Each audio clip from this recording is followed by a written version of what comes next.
आप में से जो लोग पहले सहयोग के 3 लेक्चर्स में आए हैं उनके लिए ज़्यादा आसान होगा समझने के लिए, क्योंकि गुरु का स्थान हमारे अंदर काफ़ी ऊंची जगह है। गुरु का स्थान हमारे अंदर स्थित है, कोई उसमें नई चीज़ करने की नहीं है। परमात्मा ने हमारा जो ये साधन बनाया हुआ है, ये जो इंस्ट्रूमेंट है, इसको बहुत सुंदरता से बनाया है। इसके एक एक चक्र जो कि हमारे लिए अदृश्य ही है लेकिन अंदर स्थित है, और जिससे ये दृश्य जगत हमें जान पड़ता है, बहुत सुंदरता से रचे हुए हैं। किंतु मनुष्य अति पे रहता है, हमेशा अति पे जाने की वजह से उसने अपने इस साधन को बिगाड़ लिया है। उसी प्रकार गुरु का जो स्थान है उसे भी मनुष्य ने बुरी तरह से बिगाड़ लिया। अभी गुरु का स्थान हमारे अंदर इस पूरी जगह या प्रांत में है, इस पूरे देश में गुरु का स्थान है। पेट के अंदर चारों तरफ नाभि चक्र से जुड़ा हुआ। नाभि चक्र पे मैंने एक दिन पहले बात की थी, जिसमें मैंने विष्णु की शक्ति का वर्णन किया था, और विष्णु की शक्ति के ही कारण आज आप अमीबा से इंसान बने हैं, और उसी शक्ति के कारण आप इंसान से अति मानव बनने वाले हैं। अब ये जो गुरु की शक्ति हमारे अंदर परमात्मा ने पहले ही से स्थित की हुई है, इसके लिए अनेक गुरुओं के अपने अंदर अवतरण हुए हैं। अब पहले हम लोग देखें कि गुरु तत्व बना कैसे, इसको समझना चाहिए कि गुरु तत्व अनादि है और वो कैसा बनाया गया। हमारे अंदर 3 शक्तियाँ अदृश्य रूप से कार्यान्वित रहती हैं। प्रथम शक्ति जो है उसको हम कहते हैं महाकाली की शक्ति। आप कहिए कि आपके अस्तित्व की शक्ति, जिससे आप में अस्तित्व है, इस सृष्टि में अस्तित्व है, इस संसार में अस्तित्व है, वो शक्ति महाकाली की है, जो हमारे अंदर ईड़ा नाड़ी से चलती रहती है। इस ईड़ा नाड़ी का स्थान हमारे बाईं ओर, जिसे कहना चाहिए कि लेफ्ट साइड में रहता है, और लेफ्ट साइड की ईड़ा नाड़ी लेफ्ट साइड की सिंपैथेटिक नर्वस सिस्टम को चालित रखती है।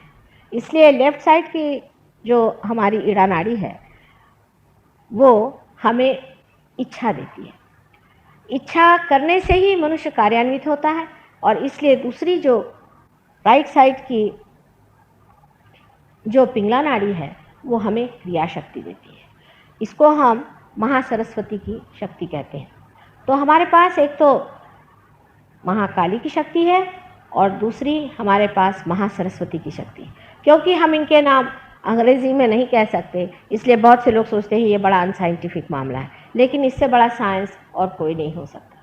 क्योंकि जो चीज़ आपने देखी नहीं, जो आपके लिए अलग है, जो परोक्ष में है, जिसे आपने जाना नहीं, जो ऊपर में है उसे आपने देखा, लेकिन अगर पीछे की इसकी शक्ति ही को आपने नहीं जाना है तो उसके बारे में बात करने से भी आप विश्वास नहीं कर सकते। लेकिन सहयोग में जब कुंडलिनी जागृत हो जाती है और जब कुंडलिनी ऊपर की ओर उठने लग जाती है, तब आप देख सकते हैं कि ये दोनों नाड़ियों के असंतुलन आदि अनेक दोषों के कारण कुंडलिनी किस तरह से रुक जाती है, फिर किस तरह से उसे संतुलन देना पड़ता है। ये दोनों शक्तियाँ एक और तीसरी शक्तियों से प्लावित हैं, जो कि महत्वपूर्ण है और जो ही हमारी कमाई है। आज हमारी मानव चेतना जिस स्तर पे पहुंची है, ये हमारी तीसरी शक्ति की द्योतक है। ये महालक्ष्मी की शक्ति है। इस शक्ति से हम आज अमीबा से इंसान बने। अगर मनुष्य अमीबा रह जाता तो क्या हर्ज था? कौन सी ऐसी आफत आई हुई थी कि इतनी योनियों में से गुजार के आज मनुष्य का सुंदर स्वरूप परमात्मा ने निर्माण किया? क्या कभी आप सोचते हैं कि क्यों परमात्मा ने हमें मनुष्य बनाया? क्या विशेषता हमारे अंदर है जिसकी कि हमें अभी तक गंध भी नहीं और हम जानते भी नहीं हैं, उसकी हमें खबर भी नहीं है कि हम किस लिए संसार में आए हैं। ये साधन जो विशेष तरह का एक मानव बनाया गया, ये किस लिए बनाया गया? इस मानव को पहले समझ लेना चाहिए कि ये महालक्ष्मी शक्ति से हमारे अंदर आज इस स्थिति में पहुंचा है जहां मानव चेतना पहुंची गई। विस्तार पूर्वक मैंने एक दिन पहले दादर में सब कुछ बताया था, इसलिए इन तीनों शक्तियों के बारे में मैं अधिक चर्चा नहीं करूंगी। लेकिन ये तीनों शक्तियां हमारे अंदर हैं, और इन तीनों शक्तियों का समन्वय जहाँ होता है, ये तीनों शक्तियाँ जब एकत्रित हो जाती हैं और इन तीनों शक्तियों का जब बिल्कुल बाल्य स्वरूप पैदा हो जाता है कि जो किसी भी चीज़ से खराब नहीं हो सकता, जिसके अंदर किसी भी तरह की त्रुटियां नहीं आ सकती, जिसके अंदर किसी तरह का अहंकार नहीं आ सकता, जो बिल्कुल हमेशा नवीन रहता है, ये तत्व गुरु तत्व है। बालक के अंदर अहंकार नहीं होता, बालक के अंदर किसी चीज़ से लगाव नहीं होता है, वो पूरी तरह से निर्लिप्त रहता है। आप देखिए छोटे बच्चे खेलते हैं, खूब नाटक बनाते हैं, क्या क्या चीज़ें बनाते हैं, उसके बाद उसको लात मार के चले जाते हैं, या ज़्यादा देर थोड़ी देर खेले कूदे, उसके बाद कुछ नाटक किया, उसके बाद सब खत्म हो गया। उनके लिए सभी कुछ नाटक रहता है और वो त्रस्त की जैसे बातें करते हैं। जैसे किसी छोटे बच्चे से कहो कि अच्छा बेटे अब तुम घर जाओ, तो कहेगा कि माँ देखो ये मुन्ना है ना, ये जाएगा नहीं, ये मुन्ना जाएगा नहीं, माने वो कोई और है और ये मुन्ना कोई और है, हमेशा त्रस्त जैसी बात करते हैं। लेकिन जब मनुष्य बड़ा हो जाता है, धीरे धीरे उसके अंदर दो ग्रंथियाँ या दो विशेष तरह की संस्थाएं तैयार होती हैं, जिसको कि हम अंग्रेजी में ईगो और सुपर ईगो कहते हैं। ये हमारे अंदर जो इच्छा शक्ति है और क्रिया शक्ति है, इसके उपयोग से होती है। अगर मनुष्य बहुत ज़्यादा इच्छा शक्ति से भरा हुआ हो और पूरी समय इच्छाएं करता रहे, तो उसके अंदर सुपर ईगो नाम की शक्ति तैयार हो जाती है। एक कहना चाहिए एक संस्था हो जाती है, और वो संस्था हमारे सर के अंदर इधर से घूम करके इस तरफ में सब छा जाती है, जिस तरह से यहाँ दिखाया गया। दूसरी संस्था हमारे अंदर क्रिया शक्ति से पैदा होती है, जिसे हम लोग अहंकार कहते हैं और अंग्रेजी में ईगो कहते हैं। ये हर इंसान में, जो इंसान कोई सा भी कार्य करता है, उसके अंदर पैदा हो जाती है। ये संस्था का मतलब ये है कि मनुष्य सोचता है मैंने ये काम किया, मैंने मकान बनाया, मैंने ये घर बनाया, उस चीज़ के प्रति एक तरह का कर्तापन जब आदमी में उभर आता है, उस कर्तापन से ही ये संस्था ईगो की तैयार हो जाती है। ये दोनों संस्थाएं जा करके जब सर के या मध्य भाग में, यहाँ फॉन्टेनेल बोन की एरिया में, यहाँ जा कर के एक के ऊपर एक ऐसे जम जाते हैं, तब यहाँ कैल्सिफिकेशन हो जाता है और हमारी तालू बचपन में कोई 3-4 साल की उम्र में पूरी तरह से भर जाती है। पर इसका पूरापन असल में जब हम भाषा खूब अच्छे से बोलने लग जाते हैं और भाषा पे प्रभुत्व पा लेते हैं, तब अच्छे से जम जाता है। उसके भी अनेक कारण हैं, पर आज हम गुरु तत्व की बात कर रहे हैं। अब गुरु तत्व जो है, ये इन तीनों शक्तियाँ, महाकाली, महालक्ष्मी, महासरस्वती, इन तीनों शक्तियों का समन्वय है, और ये एकदम नूतन स्वरूप हमारे अंदर परमात्मा ने समाये हुए। आप तो जानते ही हैं कि दत्तात्रेय जी का जन्म किस तरह से हुआ था, उसके बारे में फिर से मुझे बताने का नहीं, लेकिन ये बात बिल्कुल सही है कि जिस तरह से तीनों शक्तियाँ ब्रह्मा विष्णु महेश जब पावित्र के सामने जाकर खड़ी हो गई, तो उस पावित्र ने उनको वो नूतनता, वो उनका भोलापन दे दिया। वो भोलापन से भरी हुई ये तीनों शक्तियाँ जो हैं, वो एक दत्तात्रेय जी के अंदर समाई हुई हैं, और वो हमारे पेट में कहना चाहिए, जिसे हम भवसागर कहते हैं, उसमें समाई हुई है। विराट के अंदर जो भवसागर है, उसके अंदर ये शक्ति समाई हुई, और ये अनेक बार जन्म लेती है। जैसे आदिकाल से आदिनाथ, ये भी इसी शक्ति के अवतार थे। एक ही शक्ति है, वो अनेक बार जन्म लेती है। आदिनाथ जी, जो कि अभी भी जैन लोग वगैरह उसका प्रार्थना करते हैं और उनको मानते हैं, लेकिन वो जानते नहीं कि ये शक्ति का अर्थ क्या है। सबसे पहली चीज़ इस शक्ति में ये है कि ये शक्ति में कोई धर्मांधता नहीं, सन्यासी की कोई जात नहीं होती, कोई वर्ण नहीं होता है।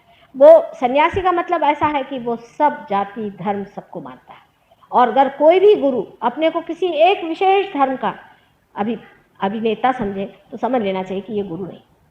गुरुत्व की पहली शक्ति यह है कि उसके अंदर सर्वधर्म का जो कुछ भी निचोड़ है, इसेंस है, उसकी जो नूतनता है, उसका जो भोलापन है, वो उसके अंदर भरा होना चाहिए। कोई भी मनुष्य अपने को किसी धर्म गुरु के नाम से सामने आता है, तो समझ लेना चाहिए कि ये एक झूठा आदमी है, और इसके पीछे का जो धर्म है वो भी महाझूठा है। इसका आपको उदाहरण हम बता सकते हैं सहयोग में, बहुत आसानी से आप समझ सकते हैं। एक महाशय हैं, हमसे मिलने आए थे। जब हम लंदन में थे तो कहने लगे कि माँ मेरे पेट का कैंसर है, मुझे ठीक कर दिया। वो स्वयं मुसलमान है, ईरान के रहने वाले डॉक्टर।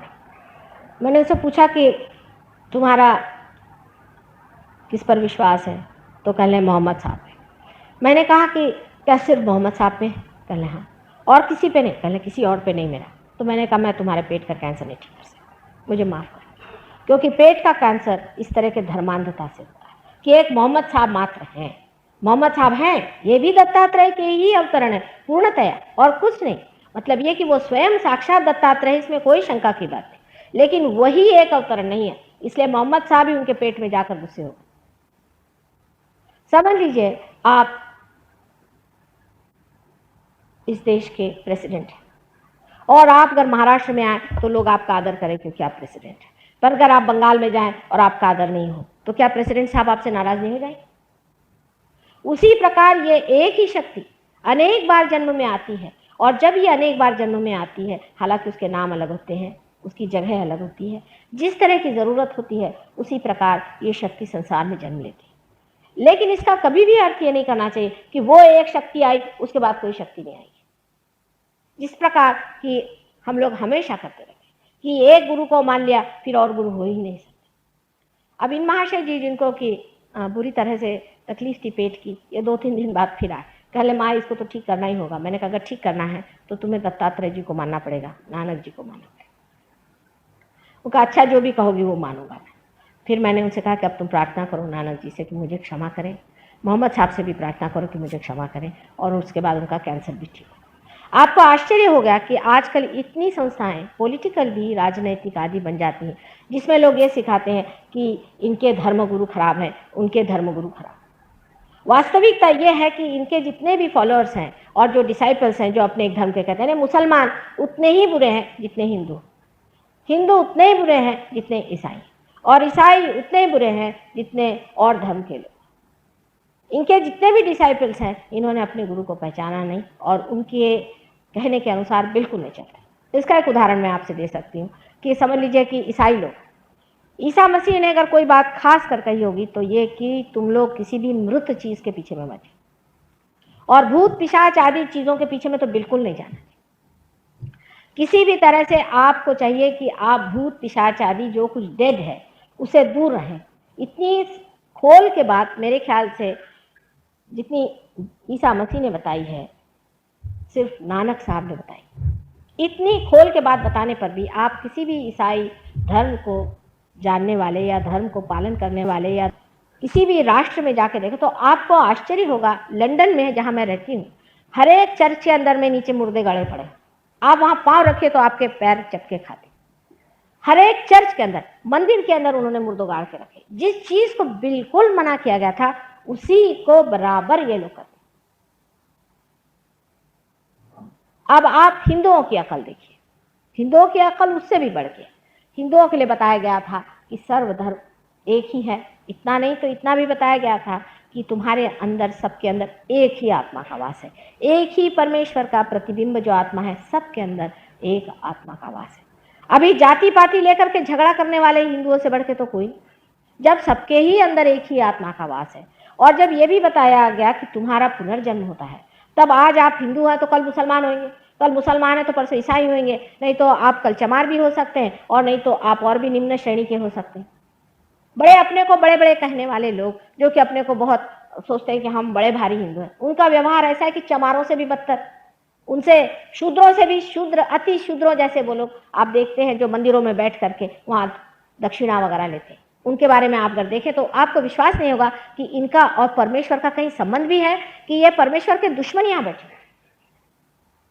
मैं वृंदावन गई थी, वृंदावन में, और जब मैंने देखा तो मुझे बड़ा आश्चर्य हुआ कि जितने वहाँ पंडे बैठे हुए हैं सारे राक्षस हैं, राक्षस।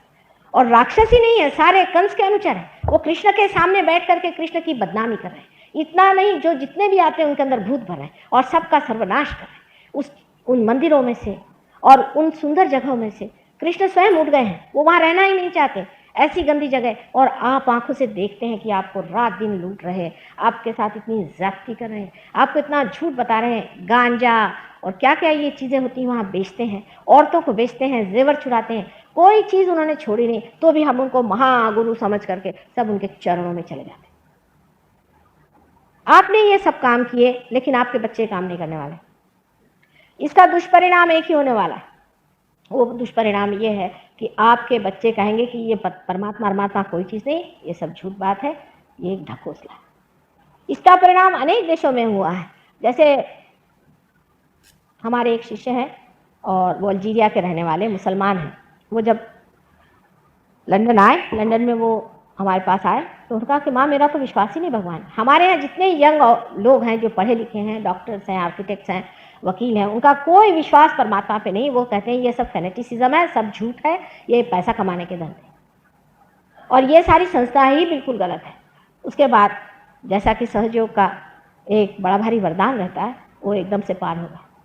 पार होने के बाद वो सहयोग में जम गए। उन्होंने 500 लड़कों को पार करा और उनका परमेश्वर पे विश्वास बिल्कुल दृढ़ करा दिया। क्योंकि जब आप एक एक्सट्रीम से, एक अति से दूसरे अति पे जाते हैं, तभी बीचों बीच ये गुरु तत्व आपको पकड़ लेता है। गुरु का मतलब वो होता है कि जो आपको घसीट ले, खींच ले, आकर्षण कर। लेकिन आजकल के गुरु जो आपको आकर्षित करते हैं वो अनेक नानाविध ऐसी ऐसी चीज़ों से करते हैं कि आप लोगों पे आश्चर्य होता है कि आप ऐसे गुरु लोगों को क्यों मानते हैं। ये तो कम से कम जानना चाहिए कि गुरु के अंदर कुछ न कुछ बेसिकली, जिसे कहना चाहिए मूलतः, उसमें कोई विशेषता होनी चाहिए। गुरु का मतलब है आपसे ऊंचे उठे हुए आदमी, आपसे एक ऊंची दशा में पहुंचे हुए आदमी।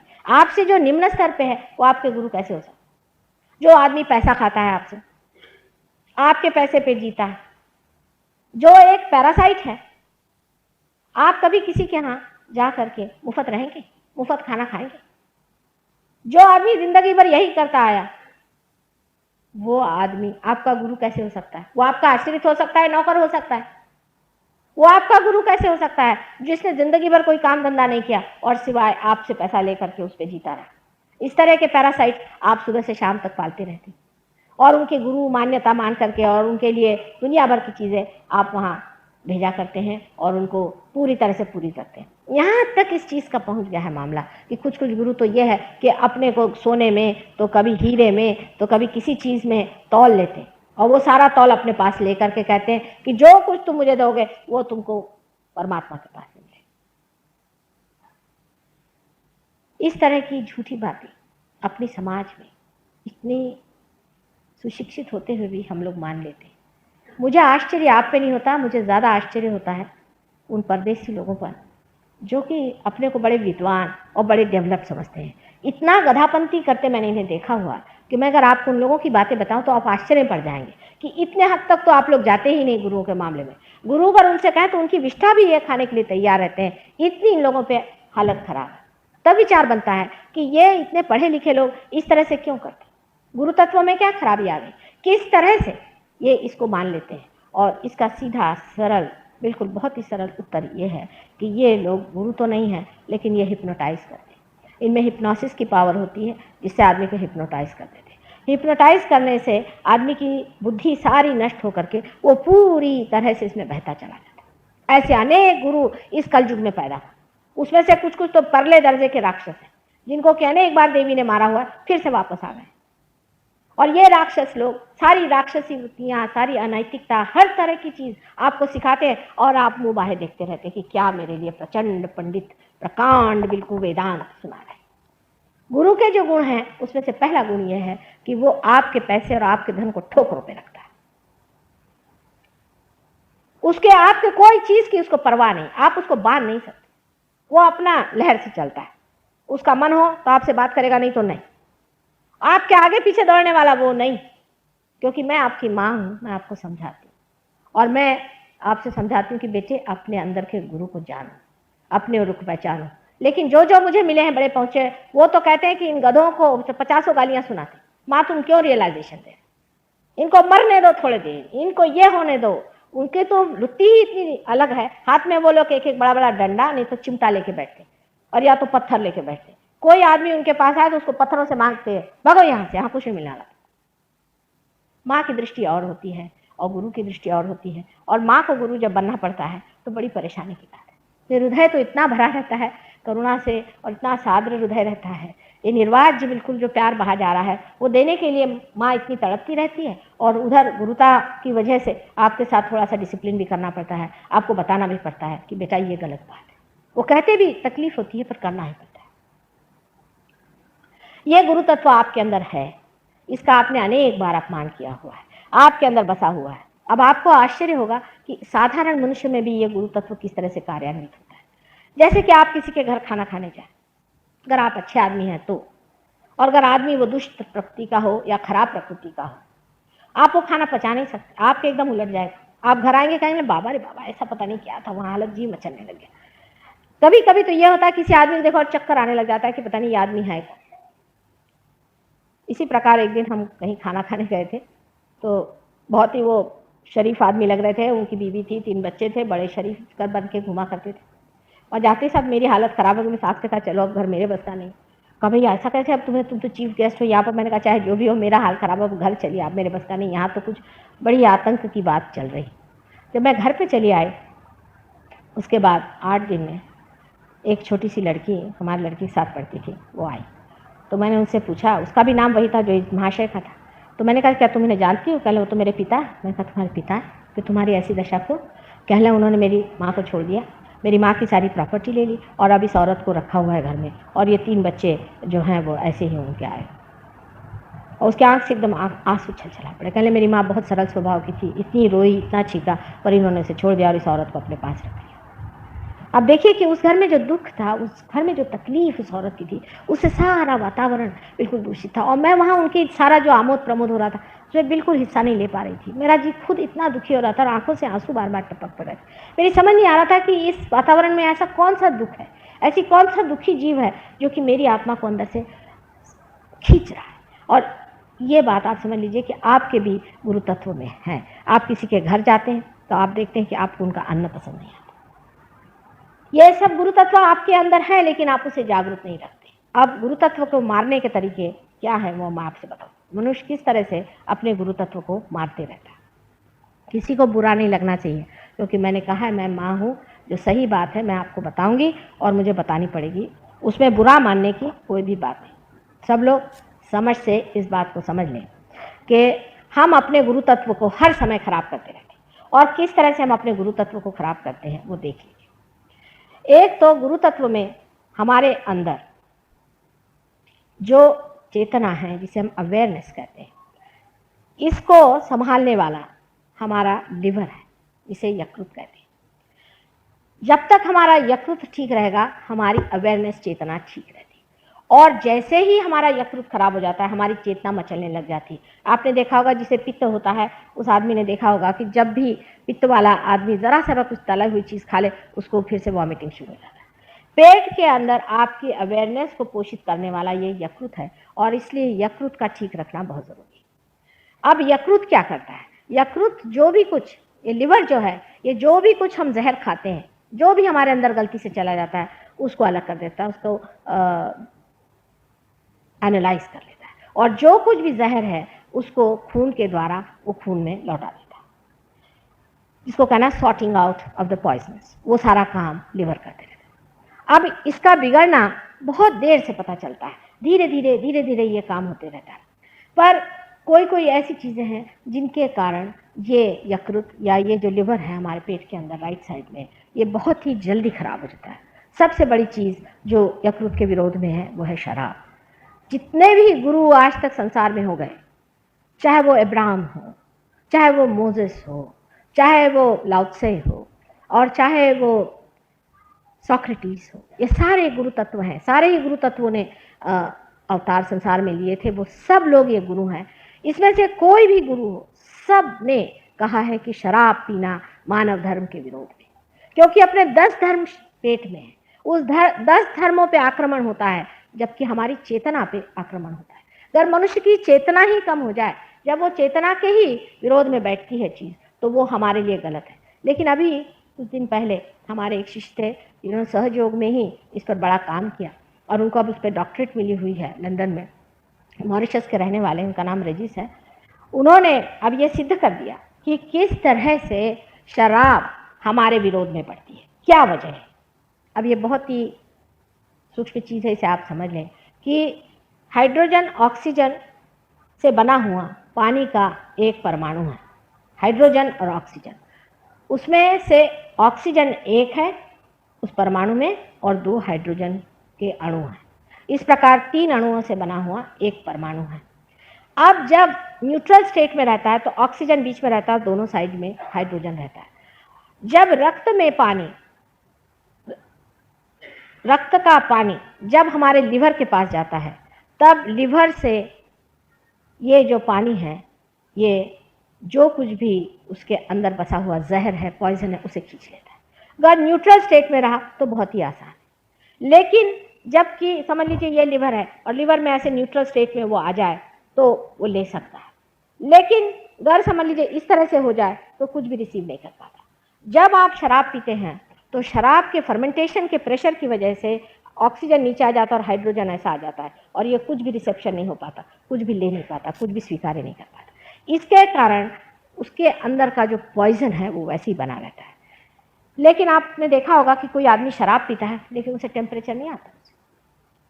अगर आदमी शराब पीने से उसे टेम्परेचर नहीं आता, उसके अंदर की जो हीट है वो सिर्फ लिवर में या किसी न किसी ऑर्गन में जमा होती रहती है। लेकिन जो पानी है, जो कि हमारे खून में बहुत ही ज़रूरी चीज़ है, वो पानी इस तरह से हो जाने की वजह से वो उसको शोषण नहीं कर पाता, और हर एक जितने भी ऑर्गन्स हमारे बॉडी के हैं, पहले तो लिवर चौपट होता है, उसके बाद हर एक ऑर्गन धीरे धीरे वो सब में गर्मी आने लग जाती है और ऐसा आदमी गर्मी से झुलसते जाता है। लिवर भी यही चीज़ होती है, ऐसा नहीं है, सारे ही ऑर्गन्स में थोड़ा थोड़ा होता है। अब यही बात बढ़ करके बहुत बड़ी हालत में कैंसर में होती है। कैंसर में भी ऑक्सीजन और हाइड्रोजन दोनों इस तरह से हो जाते हैं, बहुत ही इस तरह से हो जाते हैं जिससे रिसेप्शन नहीं होता है, और इसीलिए आपने देखा कि कैंसर के पेशेंट्स को जब तक बिल्कुल बुरी हालत ना हो जाए बुखार नहीं आता। मुंह पे चट्टे आएंगे, काले चट्टे हो जाएंगे, बदन पे चट्टे आएंगे, तरह तरह की चीज़ें होंगी, गर्मी बदन में लगेगी, बहुत ज़्यादा गर्मी लगेगी, लेकिन उसको टेम्परेचर नहीं। अब ये बात जब उसने पता लगाई तो आप सोचिए कि इंग्लैंड यूनिवर्सिटी ने उसे डॉक्टरेट दे दी। अब ये बात निर्विवाद है, चाहे आप बुरा माने चाहे भला माने, कि शराब पीने से आपकी चेतना तो कम होती है लेकिन आपके अंदर का पॉइजन बना रहता है। और दूसरी बात उससे ये होती है कि आपकी जो आर्टरीज है, आर्टरीज का भी पॉइजन आप खींच नहीं पाते, और क्योंकि इस तरह से हाइड्रोजन का जो इस तरह से झुकाव हो जाता है, उसके कारण एक हार्डनिंग जिसे कहते हैं वो आर्टरीज में हो जाती है, और वो हार्डनिंग जो हो जाती है इसकी वजह से आर्टरीज जो है वो शराबी आदमी की एकदम फ्लेक्सिबल नहीं रहती, इसलिए उसका खून नहीं सरकता और उसको ऐसी ऐसी बीमारियां होती हैं जैसे कि हार्ट, और हार्ट के अलावा जिसे कहना चाहिए गैंग्रीन आदि, जिसमें कि खून जाकर एक जगह जम जाए और ये सड़ जाए फिर ये सड़ जाए। माने इतनी दुर्दशा करने की क्या ज़रूरत है। वास्तविकता शराब चीज़ जो है, फर्मेंटेड शराब जिसे कहते हैं, एक तो होता है कि वाइन, वो तो बहुत अच्छी चीज़ है कि जिसमें कि फर्मेंटेशन नहीं हुआ, जो कि सिर्फ रस हो द्राक्ष का, वो तो वाइन हो। पर जो जिसको हम लोग वाइन समझते हैं, वो जो अल्कोहलिक वाइन होता है, वो जो शराब होती है, उस शराब को परमात्मा ने इसलिए बनाया है अल्कोहल को कि कोई चीज़ को पॉलिश करने के लिए। हर एक चीज़ को पॉलिश करना हो, जैसे आपको डायमंड्स उसको पॉलिश करना तो आप जिन से करिए, कोई चीज़ को पॉलिश करना तो स्पिरिट से करिए, ये पॉलिश है। और यही पॉलिश जा करके हमारे आर्टरीज में जब जमते जाता है तो हार्डनिंग ऑफ द आर्टरीज तो होगी। भगवान ने कोई पीने के लिए शराब नहीं बनाई थी, लेकिन मनुष्य का दिमाग जो है बंदर के जैसा है, उसको समझ में नहीं आता है कि कहाँ क्या चीज़ करनी चाहिए, अब वो जा करके ज़रूर शराब पिएगा। शराब पीने को उसको कहीं कहा नहीं था, पता नहीं उसको कहाँ से एक को मिल गया, उसने अपना शराब लेना शुरू कर दिया, शराब पे शराब पीने लग गया, उसकी जो आर्टरीज थी वो थिकनिंग होने लग गई, और उसमें मज़ा इसलिए आता है कि आदमी की जो चेतना है वही गुम हो जाए। मनुष्य को ये इसलिए अच्छा लगता है कि उसकी चेतना गुम हो जाए, क्योंकि वो अपने को देख नहीं पाता, वो अपने को समझ नहीं पाता, असलियत से भागता है, वो असत्य पे रहना चाहता है। सत्य क्योंकि उसको लगता बड़ा भयंकर है, भयानक है, ऐसी बात नहीं। सत्य अत्यंत सुंदर है, अत्यंत सुंदर है, अत्यंत मनमोहक है और बहुत ही शांतिदायक और सारे सुखों का आगर सत्य। लेकिन अभी आप उस हालत में हैं कि न तो आपने सत्य पाया है और न तो आप असत्य में, जो आप बीच की हालत में मानव दशा में आ गए हैं। इसीलिए प्रश्न आया, इसीलिए इन गुरुओं का जन्म हुआ कि आपको समझाएं कि ये बीच की हालत में आज आप पैदा हुए हैं। इसमें इतनी घबराने की बात नहीं, इसमें समतोल रहे, अति पे न जाओ, असंतुलन पे मत जाओ, अपना जीवन अच्छा बनाओ, अपने जीवन में, विवाहिक जीवन में नम्रता से रहो, अपने घर में और अपने व्यवहार में, अपने समाज में सबका विचार रख के संतुलन के साथ रहो। यह नहीं कि एक आदमी बहुत ज़्यादा रईस हो गया, एक आदमी है कि बहुत ज़्यादा बलवान हो गया, दूसरा आदमी है कि उसने बहुत ज़्यादा यश प्राप्ति कर ली। क्योंकि जो नेचर है, जो निसर्ग है, उसके अंदर कोई भी चीज़ बहुत ज़्यादा नहीं होती। आप कभी नहीं सुनिएगा कि एक आदमी की ऊंचाई 60 फुट हो गई, कभी नहीं सुनिएगा कि एक पेड़ कहीं जा करके 200 फीट का हो। आम का पेड़ उसकी साधारण जो हाइट होगी उतनी रहे। इसलिए मानव की भी जो कुछ हर एक चीज़ की फ्लाइट है, जो कुछ उसकी उड़ान है, वो भी एक हद तक होनी चाहिए। जो आदमी अपने को कंपटीशन में डाल करके इस तरह से पागल जैसे दौड़ता है, उसका वही हाल हो जाता है जो आज वेस्टर्न कंट्रीज का हो गया। एकदम पागल है, पागल। उनको तो मैं देखती हूँ तो मुझे आश्चर्य था कि इनमें से आधे तो पागल खाने जाने लायक है। तो अभी मैंने स्टैटिस्टिक पढ़ा कि आधे तो हैं ही स्किज़ोफ्रेनिक, आधे वहाँ के लोग 50% लोग स्किज़ोफ्रेनिक है। अब आप उनसे क्या सीखने वाले हैं? क्या आपको सबको पागल खाने में जाने का? ये जो कंपटीशन का लाइफ लगा दिया है, इससे मनुष्य जो है हमेशा असमाधानी रहेगा, और असमाधान से वो प्रगति उस ओर कर रहा है जहाँ पूरी तरह का सर्वनाश। संतोष से, टेम्परेंस से मनुष्य को अपने अंदर जागना चाहिए। ये जो गुरु का स्थान है, ये धर्म का स्थान है। धर्म माने जिस पर हम धारणा करे हुए हैं, जिससे हम मनुष्य जानेंगे। मैंने कल बताया कि कार्बन का अपना धर्म होता है, सोने का अपना धर्म होता है, शेर का अपना धर्म होता है, बिच्छू का अपना धर्म होता है। ऐसे मानव के भी 10 धर्म हैं। जब मनुष्य इस 10 धर्म से च्युत हो जाता है, जब उससे गिर जाता है, जब असंतुलन में आ जाता है, तब उसका जो है आगे का पता नहीं क्या होगा। क्योंकि मनुष्य के बाद या तो अतिमानव होगा या राक्षस हो जाए। जानवर होने की तो कोई स्थिति देखी नहीं जाती, कोई कोई होते भी होंगे जानवर, लेकिन अधिकतर राक्षसी प्रवृत्ति में चले। ये 10 धर्म संभालने चाहिए। अगर कोई कहे कि 10 धर्म में रहो, 10 कमांडमेंट्स हमारे बाइबल में लिखे हुए हैं, 10 कमांडमेंट्स, तो जब वो 10 कमांडमेंट्स की बात लिखी गई है कि ये नहीं करो, ये नहीं करो, तो साइकोलॉजिस्ट ने एक उसका इलाज निकाला कि ये सब कंडीशनिंग है। आप ज़बरदस्ती किसी को कोई चीज़ को मना करिए तो कंडीशनिंग हो जाएगा, उसका प्रोग्रेस ही नहीं हो सकता। लेकिन अगर आप संस्कार, अगर सुसंस्कार लोगों पर न डालें, लोगों को सुसंस्कारित न करें, तो आपकी राइट साइड चलने लग जाएगी। लेफ्ट साइड तो आप रोक लेंगे। लेफ्ट साइड का जो जिसको कहते हैं कि सुपर ईगो, तो आप संभाल लेंगे, उनके कंडीशनिंग्स बना लेंगे। लेकिन राइट साइड जो कि ईगो है, आप ईगो ओरिएंटेड हो जाएंगे। आप हिटलर भी हो जाएंगे तो भी आपको पता नहीं होगा कि आप हिटलर होंगे। आप समझिए वाह वाह वाह वाह, मैं क्या कार्य कर रहा हूँ, सारे लोग मुझे हार पहना रहे, मेरी आरती कर रहे हैं, वाह वाह वाह, मैं कितना बड़ा आदमी हो गया। और होंगे आप पक्के गधे, गधे भी नहीं, महाराक्षस होंगे। लेकिन आप अपने लिए यही कल्पना कर लेंगे कि वाह वाह वाह वाह, सब दूर जाइए तो मेरी वाह वाह हो रही, लोग मुझे क्या समझ रहे हैं। क्योंकि जो ईगो ओरिएंटेड आदमी होता है वो वास्तव में महागधा होता है। उसका वर्णन आपने वाल्मीकि, अगर आप रामायण पढ़ें, या हमारे तुलसीदास जी ने भी बहुत सुंदर किया हुआ कि नारद मुनि को एक बार अहंकार हो गया तो वो किस तरह से गधे हो गए थे।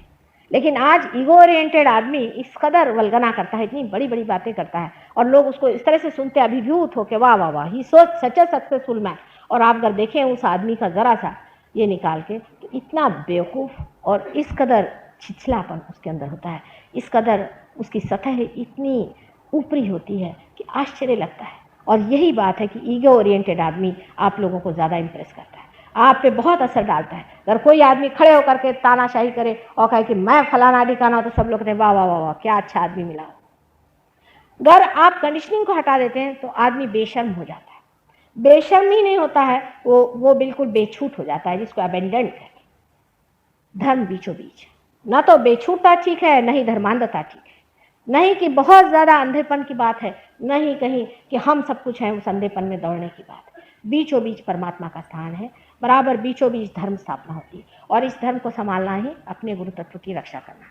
इस गुरु तत्व की रक्षा करने के लिए हमें क्या करना चाहिए? बहुत से लोग कहते हैं कि माँ, हम अपने गुरु तत्व की रक्षा कैसे करें?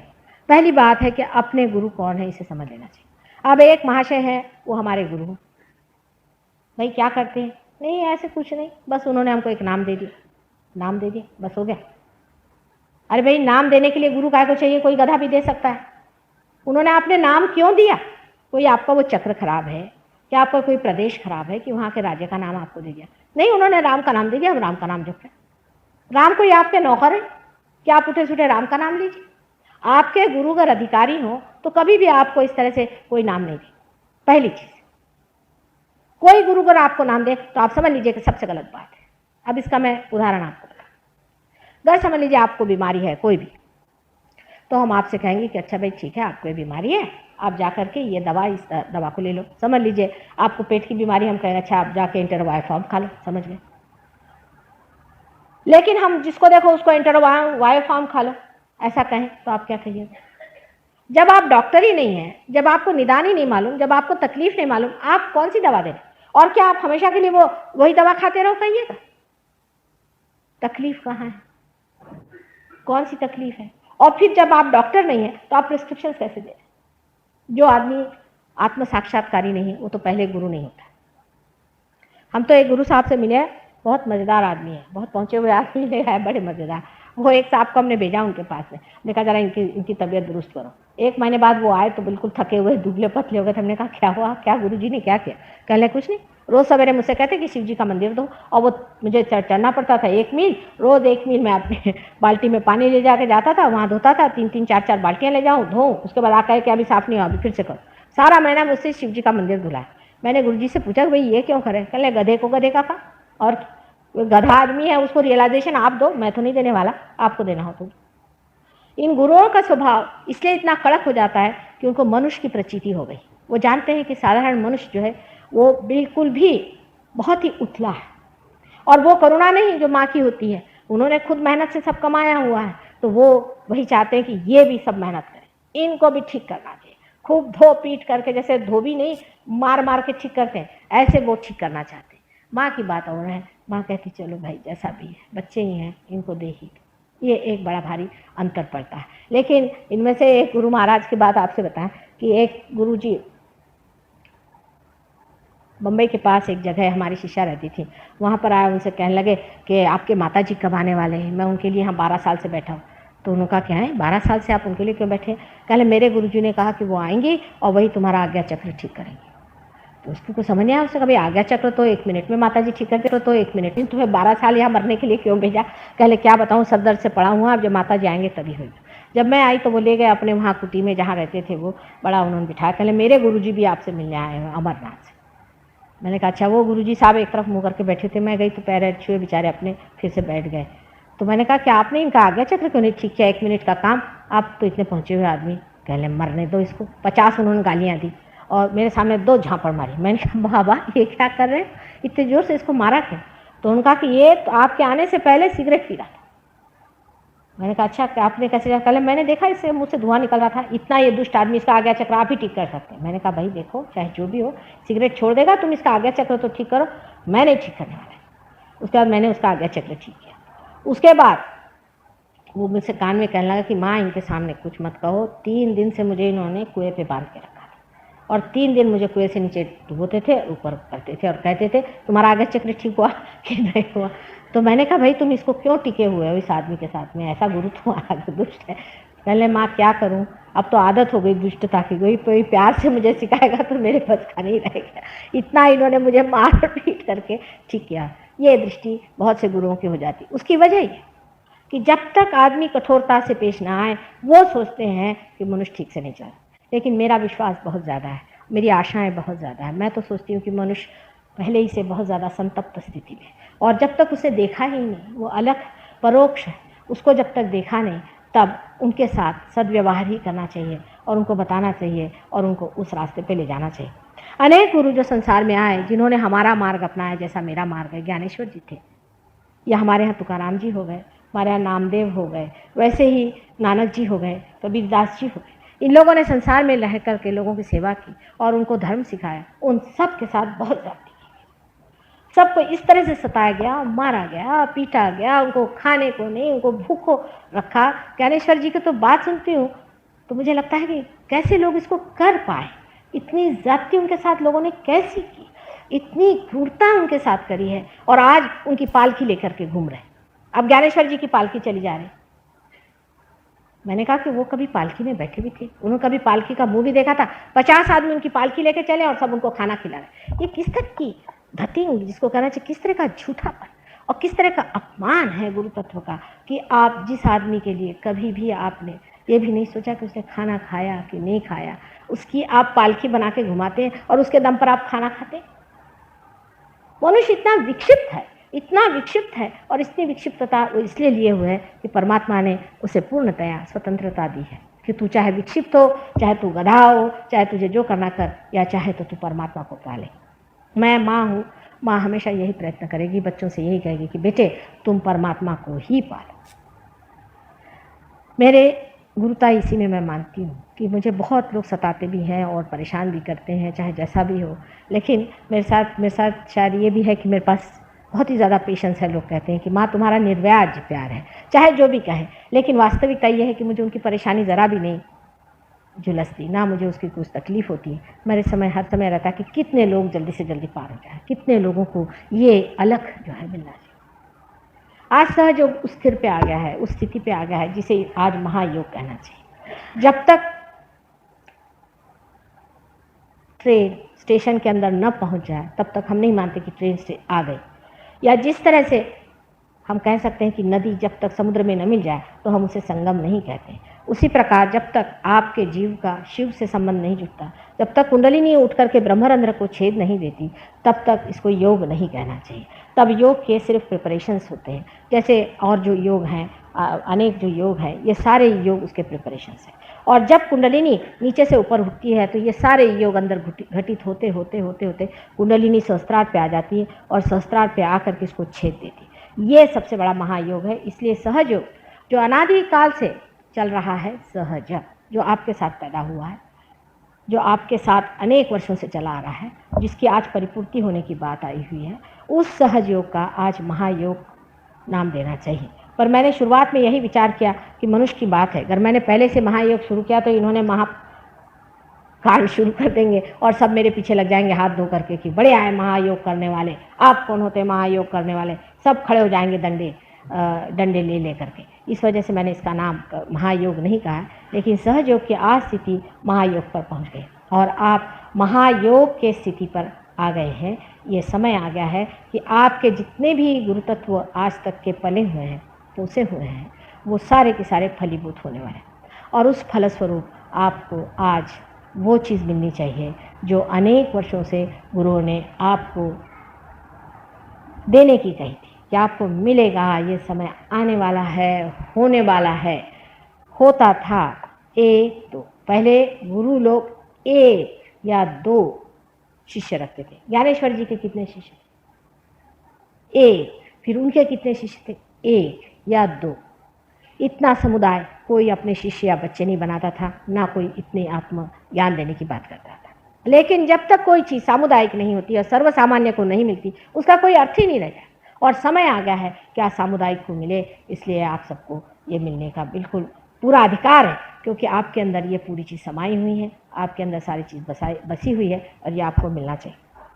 अब मैंने ये कहा कि एक एक विषय पे मुझे 7 दिन चाहिए, तो आप लोगों ने एक दिन में मुझे 3-3 विषय दे दिए, तो बड़ा 3-3 आता है, इसको कैसे छोटा करें। हालांकि अब इतना ही कहने का है कि गुरु तत्व के प्रति सिर्फ नमस्कार करके मैं आपको कृष्ण शक्ति अब बता दूँ।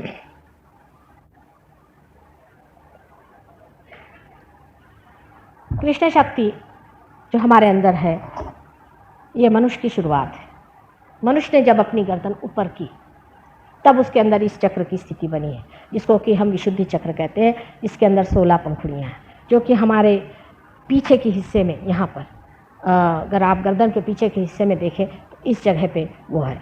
जहाँ मनुष्य ने अपनी गर्दन उठा ली और सर सीधी गर्दन कर ली, वहाँ पर कृष्ण शक्ति जागृत हो गई। अब कृष्ण की शक्ति जो है, ये समझना चाहिए कि इवोल्यूशन की परिपूर्णता है।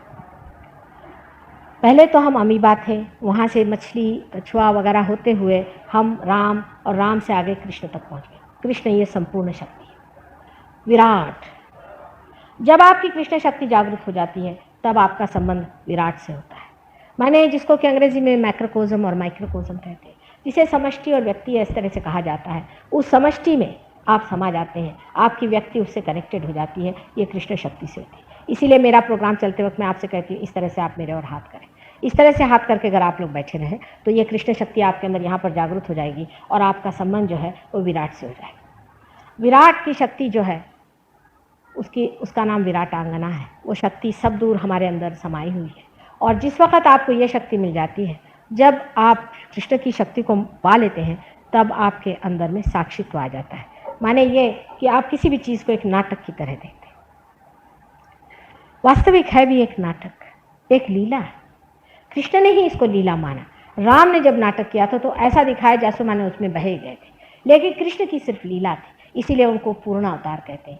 जब मनुष्य पूर्णत्व को आ जाता है तब सारे संसार की ओर वो देखता है कि एक नाटक चला, ये पागलों जैसे लोग कूद रहे हैं, उसमें वो भ्रमता नहीं, उसमें वो दुखी नहीं होता, उसमें वो सुखी नहीं होता, लेकिन आनंद की भावना में, जो कि एक भावना है, उसमें समाये रहता है। ये श्री कृष्ण की शक्ति है। श्री कृष्ण की शक्ति के हम दो अंग करते हैं, एक तो लेफ्ट और राइट और एक सेंटर। सेंटर की जो शक्ति है वो विराट की ओर ले जाती है। लेफ्ट और राइट की शक्ति में से जो लेफ्ट की शक्ति है, जिस आदमी के मन में बहुत ज़्यादा गिल्ट हो जाए और जो सोचे कि भाई मैंने बड़ी गलती कर दी, मेरी बड़ी गलत बात हो गई, मैंने बड़ा गलत काम कर दिया और मुझे ऐसा नहीं करना चाहिए था, ये फैशन आजकल उधर बहुत है। जबकि आप डेवलपमेंट पे पहुंच जाते हैं, बहुत ज़्यादा डेवलपमेंट हो जाता है, तब आप में ये चीज़ सेटिंग हो जाती है। पहले तो आप एक्सट्रीम पर जाइए और मैं ये हूँ और मैं वो हूँ और मुझे आगे प्रोग्रेस करना चाहिए, जिधर अब अपना देश चढ़ा जा रहा है। और जब आप उतरने पे आ जाते हैं, तब वेस्टर्न कंट्रीज़ में ये शुरू हो गया है कि जिसको देखो कि मैं रोते ही बैठते रहते, सुबह से शाम तक रो ही रहे। मैंने कहा क्या हुआ? कह रहा है मैंने बहुत पाप किए हैं माँ, मैंने ये किया। मैंने कहा छोड़ो अब वो बातें, पार हो जाओ।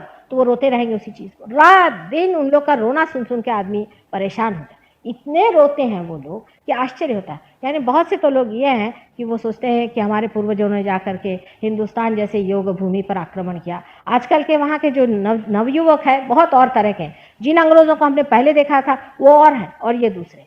अब ये लेफ्ट साइड में जब जाने लग जाते हैं, विशेषता इसमें मनुष्य मादक वस्तु लेने लग जाता है, क्योंकि उसको ऐसा लगता है कि मैंने ये गलती करी, मैंने वो गलती करी, अब मैंने ये पाप किया है, मैंने ये झूठ बोला है, मुझे ये नहीं बोलना चाहिए, तो मादकता लेने लगता है। इसमें से एक वस्तु है हमारे यहाँ बहुत ज़्यादा जो चलती, सिगरेट और बीड़ी। उसके बाद तंबाकू खाना भी इस शक्ति के विरोध में बहुत ज़्यादा बैठता है। आपको आश्चर्य होगा कि जो आदमी तंबाकू खाता है उसको सहयोग में आने के बाद में वो छोड़ना ही पड़ती है और छूट जाती है, उसके अपने आप से छूट जाती है। एक साहब थे, उन्होंने नहीं छोड़ी थी और वो कुछ अपनी विल पावर नहीं लगा पाए, कुछ छोड़ नहीं पाए, उससे कभी कभी चोरी छिपे वो अपना खाते रहे। एक दिन आके मुझसे कहने लगे कि माँ मैं जब ध्यान में बैठता हूँ तो मेरा मुंह ऐसा ऐसा फूलते जाता है और टेढ़ा टेढ़ा होता है, मेरी समझ में नहीं आता मैं क्या। मैंने कहा आप मुझे मालूम है क्या बात है, आप अपनी तंबाकू छोड़ दीजिए, आज वचन दीजिए आप तंबाकू छोड़ दो। उस दिन हुआ कि उनका ये चक्र जो लेफ्ट साइड का है ये खुल गया और तब से उनकी कुंडलिनी ठीक से चलने लगी। अब इसी प्रकार आपने देखा है कि वेस्टर्न कंट्रीज़ में लोग क्योंकि ईगो ओरिएंटेड बहुत थे, पहले बहुत ईगोइस्टिकल बातें करी, वॉर किया, दुनिया भर के लोगों को मारा और अपना साम्राज्य फैलाया, सब किया। अब जो एक हद को पहुंच गए तो वहाँ से जो पेंडुलम चला तो दूसरे हद को चले गए। अब वहाँ जाकर के कहते रे बाप रे हम क्या कर चुके। तो अब कैसे करें, हम इतने खराब, हम इतने बुरे, ये जब दिखाई दिया तो चलो शराब पियो, शराब नहीं तो ये तंबाकू खाओ, नहीं तो किसी तरह से वहाँ से भागना शुरू करें। अब तंबाकू चीज़ जो है वो कोई पीने पाने के लिए भगवान ने नहीं बनाई है। आदमी की अकल इतनी, क्या बताऊँ मैं आपसे, ये पीने पाने के लिए बनाई नहीं है। भगवान ने तंबाकू जो चीज़ बनाई हुई है ये तो इंसेक्टिसाइड है, इंसेक्ट्स को मारने के लिए बनाई।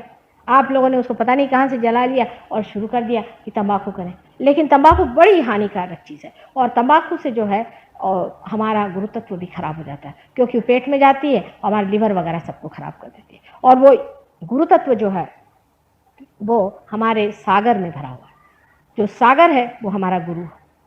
जब कभी भी हम गुरुतत्व के खिलाफ चलते हैं तो सागर एकदम बिगड़ जाता है और बिगड़ करके तहस नहस करना शुरू कर देता है।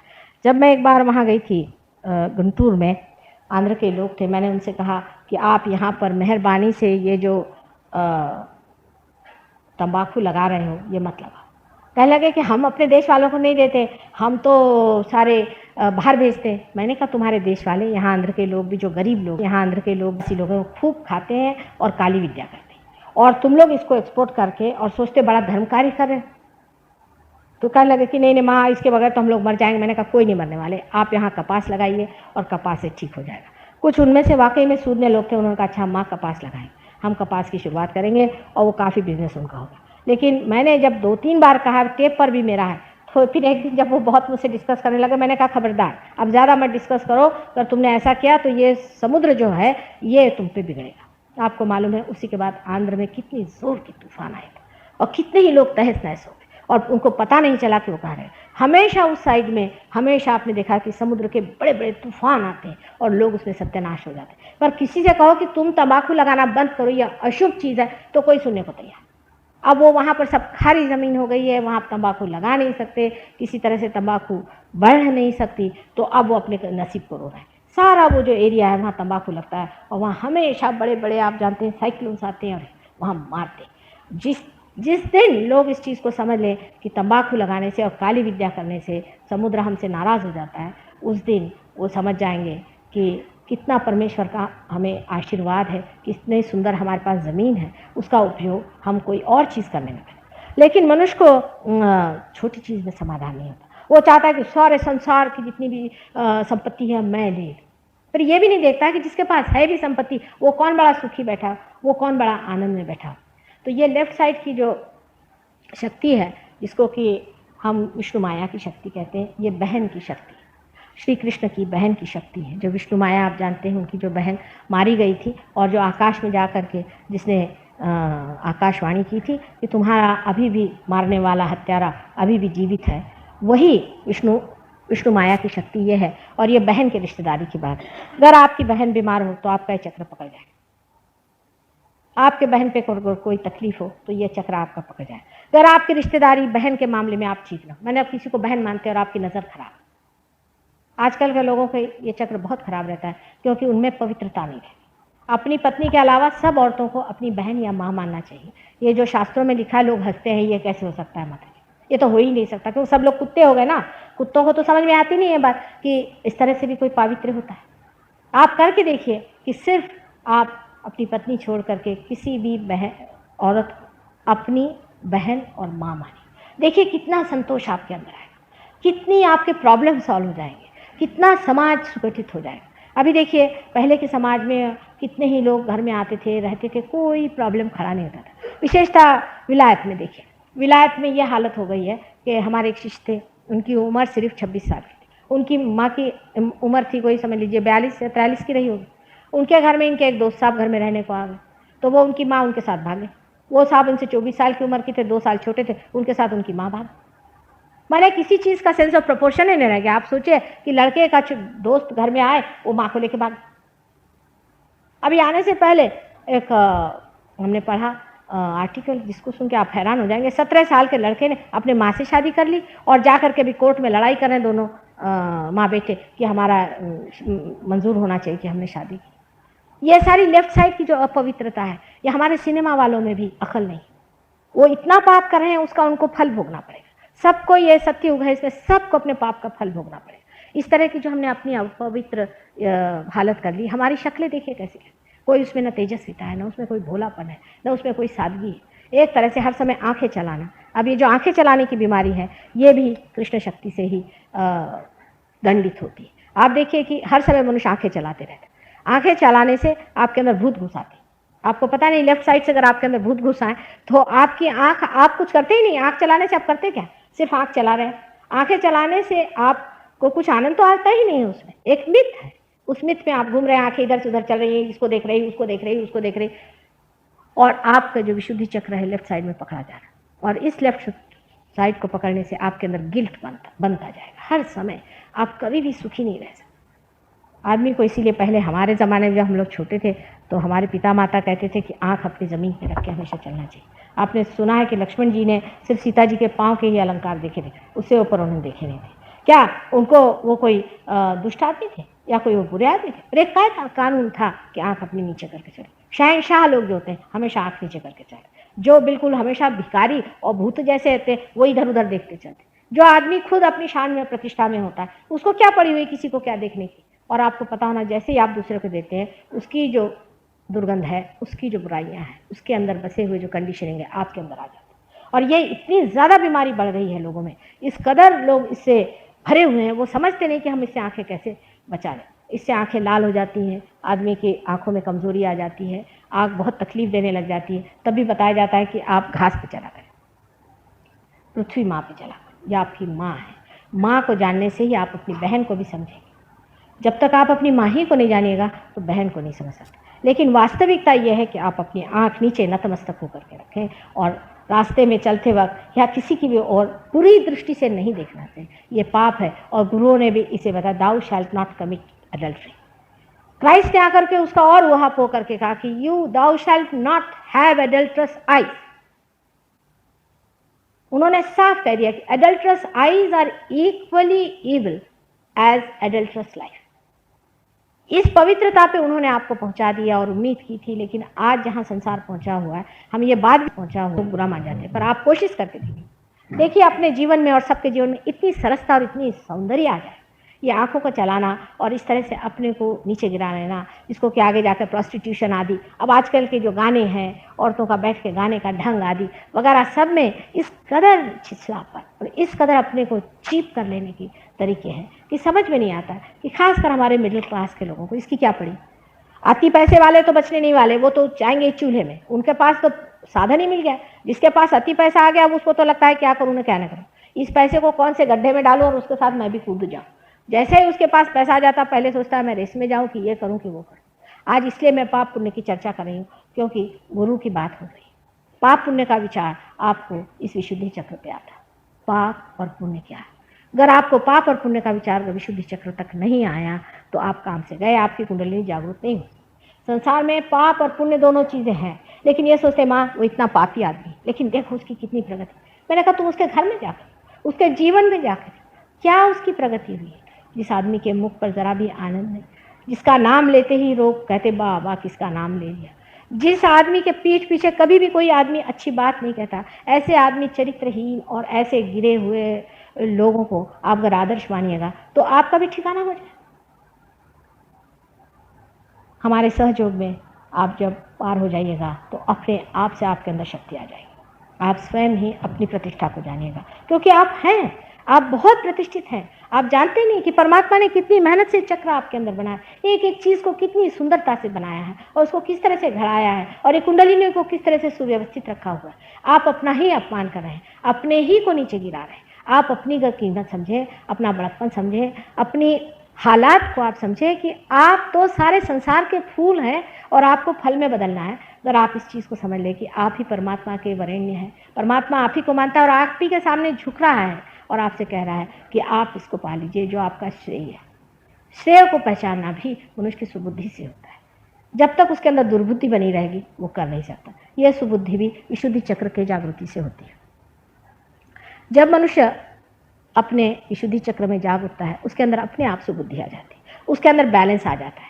एक तो होती है दुर्बुद्धि, एक होती है कुबुद्धि और एक होती है सुबुद्धि। बुद्धि से कोई भी फर्क नहीं पड़ने वाला, क्योंकि बुद्धि गधी भी हो सकती है और बेवकूफ़ भी हो सकती है। बुद्धि से, रैशनैलिटी से एक आदमी चोरी करता है, वो कहता है मैं क्यों ना चोरी करूं, मेरे पास ये चीज़ नहीं है उसके पास है तो मैंने चोरी कर ली, क्यों ना करूं मैं। रैशनैलिटी आ गई। रैशनैलिटी जो है वो हर एक चीज़ को रैशनलाइज कर सकती है, लेकिन सुबुद्धि जो है वो कहेगी कि नहीं, दूसरे की चीज़ उसकी अपनी है, मेरी चीज़ मेरी अपनी है, मेरी चीज़ में जो मज़ा आ रहा है उसमें है। और ऐसे भी चीज़ किसी की कोई होती ही नहीं, किसी की कौन सी चीज़ है, सब यहीं छोड़ के जाना है। ये तो दिमागी जमा खर्च है, ये मेरी चीज़ है तुम्हारी चीज़ है, वहाँ रजिस्ट्रार के ऑफिस में लिखा हुआ है। जाते वक्त तो यूं ही जाने का, जाते वक्त तो मनुष्य यूं ही जाता है, सब कुछ यहीं छोड़ के जाता है। एक ये साधारण बात है, उसके पीछे क्यों इतनी मारोधार कर। अब राइट साइड की जो हमारी चक्र है, जिसको कि राइट साइड का विशुद्धि चक्र का ये है, वो श्री कृष्ण और राधा की शक्ति से बना हुआ। श्री कृष्ण और राधा की जो शक्ति है उससे जब मनुष्य उसके विरोध में खड़ा होता है, जब वो श्री कृष्ण के विरोध में खड़ा होता है तो वो कंस जैसे हो जाता है कि मैं ही बड़ा राजा हूँ और मैं ही बड़ा भारी लीडर हूँ और मैं ही सब कुछ। जब उसके अंदर अहंकार कंस के जैसा भर जाता है, जो कि अपनी सगी बहन को मारता है, अपने बहनों ही को मारता है, अपने बहन के बच्चों को मारता है कि किसी तरह से मैं सबके ऊपर में राज्य करूं। उसको दुनिया की कोई चीज़ नहीं दिखाई देती, उसको राइट साइड की विशुद्धि की पकड़ होती है। लेकिन राइट साइड की विशुद्धि की पकड़ सबसे पहले शुरू होती है जब आपको जुकाम हो जाता है। अभी जुकाम के लिए सब लोग बताते हैं कि तुलसी बहुत अच्छी होती है। उसकी वजह ये कि तुलसी की शक्ति हमारे लेफ्ट साइड में है, वो बैलेंस कर देती है हमारा राइट साइड को। अर्थात जुकाम वगैरह होना ये तो कोई ऐसी सीरियस बात नहीं है, पर हमारे सहयोग में जुकाम की भी व्यवस्था बहुत अच्छी है और उसके लिए भी आप अगर जान लें तो लोग बता देंगे किस तरह से आपका सर्वसाधारण जो जुकाम है, साइनस वगैरह के ट्रबल्स हैं, ये सब ठीक हो सकते हैं और इसको आदमी ठीक कर सकता है। लेकिन जो बीच में शक्ति, जिसे विराट की शक्ति कहते हैं, ये सबसे महत्वपूर्ण है। आज संसार में जहाँ भी लोग कुछ खोज रहे हैं, जहाँ पर कि मनुष्य परमात्मा की खोज में लगा है और सत्य की खोज में लगा है, वो अपने होलसमनेस को, अपने विराट को खोज रहा है। वो ये खोज रहा है कि मैं उसका अगर एक हिस्सा हूँ तो मैं उसको खोजूं जिसका मैं हिस्सा हूँ। इसका मतलब ये है कि हमारे अंदर वो चीज़ जिसे सामूहिक चेतना कहते हैं वो अभी तक आई नहीं। हम कहते हैं आप भाई हैं, आप बहनें हैं, बड़े बड़े लेक्चर देंगे, यूएन स्थापित हुआ है इसी बेसिस पे। माने इंसान का ऐसा है कि जो आगे होने वाला उसका नाटक पहले कर लेते हैं, जैसे रिहर्सल ना हो। यूएन मुझे उसी तरह का एक रिहर्सल लगता है कि आप भी भाई हैं, आप बहन हैं, आप सब लोग भाई बहन हैं, सब लोग सामूहिक एक है। वास्तविक अभी तक ये सिर्फ झूठ बात है आपके लिए, हमारे लिए नहीं। जब आप सहयोग में आ जाते हैं तो आपकी सामूहिक चेतना जागृत हो जाती है। सामूहिक चेतना जागृत होते ही आप महसूस करने लगते हैं कि दूसरा जो है वो मेरे अंदर है और मैं उसके अंदर। आप खुद अपने को देखने लगते हैं, क्योंकि जब एब्सोल्यूट पॉइंट आपको मिल जाता है तो आप रिलेटिव देखने लग जाते हैं कि आप कहाँ हैं उस एब्सोल्यूट पॉइंट के इसमें और वो कहाँ है। अब सादे शब्दों में बताना ये है कि ये जो आपकी उंगलियों के ये चक्र हैं ये सब जागृत हो जाते हैं। 1 2 3 4 5 6 और 7, ये सातों चक्र लेफ्ट सिंपैथेटिक पर और सातों चक्र राइट सिंपैथेटिक पे जागृत हो जाते हैं। जब जागृत हो जाते हैं तो उसमें क्या महसूस होने लग जाता है? उसमें ऐसा महसूस होता है कि समझ लीजिए एक आप कोई खड़े हैं, उनके सामने ऐसे मैं हाथ को खड़े हैं, उनके सामने जाऊंगी कि इनको क्या बीमारी। वो कैसे समझ लेती हूँ कि समझ लीजिए मेरे घर राइट हैंड साइड की इस उंगली में चमक आई या कुछ गर्मी सी लग रही, तो मैं जान जाऊंगी इनका लिवर खराब, क्योंकि ये जो है ये नाभि चक्र है राइट हैंड साइड का, और नाभि चक्र राइट हैंड साइड पे लिवर का स्थान है। और फिर बाद में तो उसकी छोटी छोटी फ्रीक्वेंसी भी आदमी पकड़ लेता है, यहाँ तक कि जब आदमी आगे बढ़ता है सहयोग में तो उसके अंदर वैसी ही भावना आने लग जाती है जैसे दूसरे में। मैंने थोड़ा सा लगता है लिवर में हेवीनेस है, तो आप पूछते हैं कि आपके लिवर है? कहना हाँ। आप अपने ऐसे ऐसे रगड़िए, उसका लिवर भी ठीक होगा आपका। किसी आदमी का सर दर्द हो रहा है, आप उसके पास गए, आपके भी सर में थोड़ा सा भारीपन, कहना आपकी क्या सर दर्द हो रहा है? कहना हाँ। अच्छा, उन्होंने अपना सर ऐसे ज़रा सा ठीक कर लिया और उसके बाद में आप देखिएगा उनका सर दर्द ठीक हो जाएगा। माने कलेक्टिव कॉन्शियसनेस जो आपके अंदर आती है, ये सामूहिक चेतना आती है, ये सब्जेक्टिवली आती है, यानी ये असल में आती है, एक्चुअलाइजेशन होता है इसका। ये सिर्फ बातचीत नहीं होती, हो ही जाता है। आपका जो चेतना का स्तर है वो इस स्तर पे आ जाता है, एक नया आयाम उसके अंदर खुल जाता है जिसके अंदर आप सामूहिक चेतित हो जाते हैं। वो कहना नहीं पड़ता है, एक छोटा सा बच्चा भी रियलाइज सोल होगा, वो भी बताएगा कि नानी इनको देखिए, इनके हार्ट में पकड़ा रहे, करिए उंगली पर पकड़े तो हार्ट आपका पकड़ रहा है, हार्ट पे प्रेशर है। ये तो फिजिकल हो गया, इमोशनल भी आप बता सकते हैं। कोई आदमी अगर बहुत से लोग ऐसे होते हैं कि ऊपर से तो बड़े सियाने लगते हैं, अंदर से एकदम पागल होते हैं, उनके पास जाए तो 2 झापड़ मारते हैं आपको, लेकिन अगर आप रियलाइज सोले तो आप फौरन जानिएगा ये पागल है, ये आप समझ जाइएगा। वो भी आज्ञा चक्र कहाँ है, यानी लेफ्ट साइड के जितने भी चक्र जब पकड़ते हैं तो उस पर कोई ना कोई मानसिक विकृति आ गई होती है, कोई ना कोई इमोशनल डिस्टर्बेंस होती है जिससे लेफ्ट साइड के आते हैं। राइट साइड के जब आते हैं तो फिजिकल और इमोशनल होते हैं।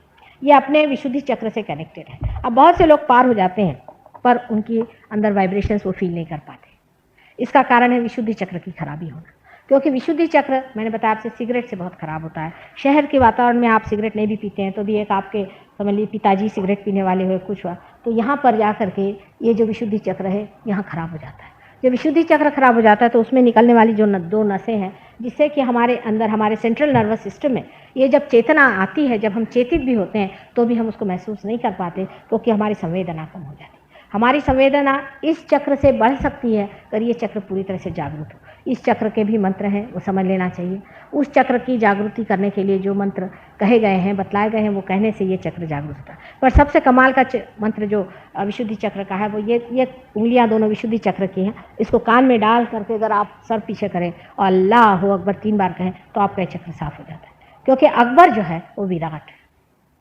मोहम्मद साहब ने विराट की बात करी थी, कृष्ण की बात करी थी, लेकिन कौन सुनता है? उन्होंने जो भी कुछ आपको बताया कि इस तरह से हाथ करिए और फिर नमाज पढ़िए, सारा कुंडलिनी जागरण है। लेकिन इन मुसलमानों को जाके कोई बताए तो मुझे मारने को दौड़ेंगे। मोहम्मद साहब भी दत्तात्रेय, साक्षात दत्तात्रेय के अवतरण थे। और मैं कहती कि कुंडलिनी जागृति में जितना उन्होंने गहरा काम किया किसी ने। शैतान को कैसे निकालना चाहिए उन्होंने जो जो तरीके बताए, एक से एक अभिनव है। और अधिकतर सहयोग में हम इस्तेमाल उन्हें भी करते हैं, अधिकतर। हालांकि हमारे पास में आदि शंकराचार्य जैसे लोग हैं जिन्होंने कि बड़ी कमाल की चीज़ें लिख दी हैं और जिसकी उनकी जो बारीकियां हैं उन सब बारीकियों को अगर आप फॉलो करें तो सहयोग में आप पूरी तरह से बिल्कुल स्थित हो जाते हैं।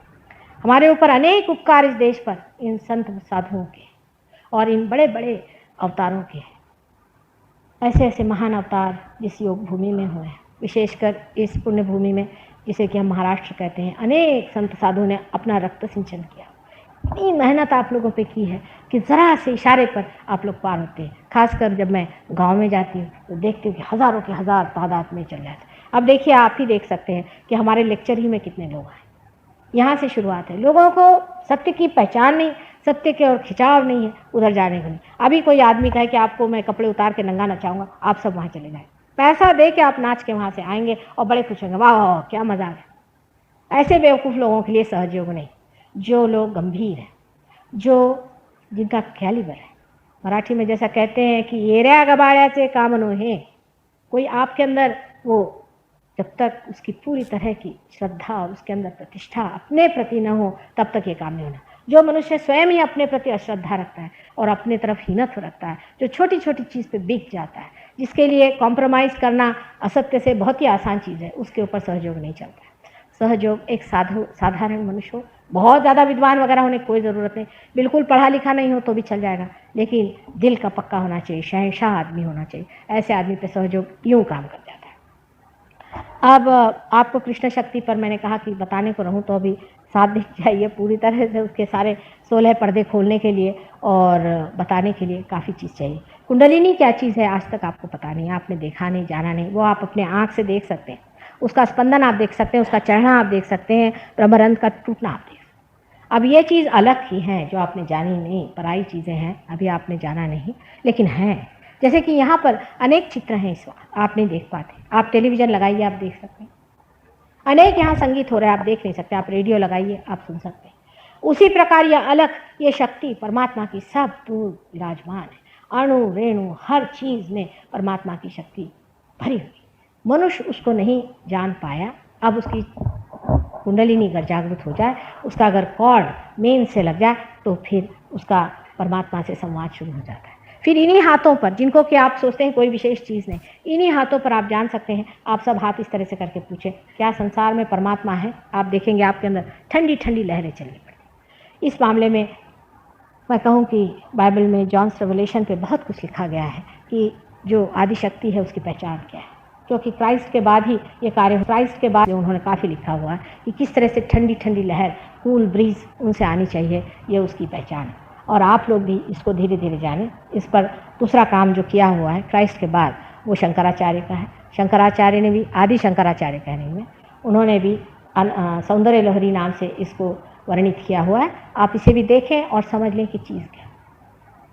अपने प्रति एक तरह से प्रेम भाव होना चाहिए, आदर होना चाहिए, अत्यंत प्रेम होना चाहिए, क्योंकि परमात्मा ने आपको इसलिए नहीं बनाया कि आपका जीवन व्यर्थ हो जाए, किसी भी तरह से नहीं बनाया। अगर आपका जीवन व्यर्थ हो गया तो परमेश्वर का भी कोई अर्थ नहीं लगने वाला, ना ही इस सृष्टि का कोई अर्थ लगने वाला।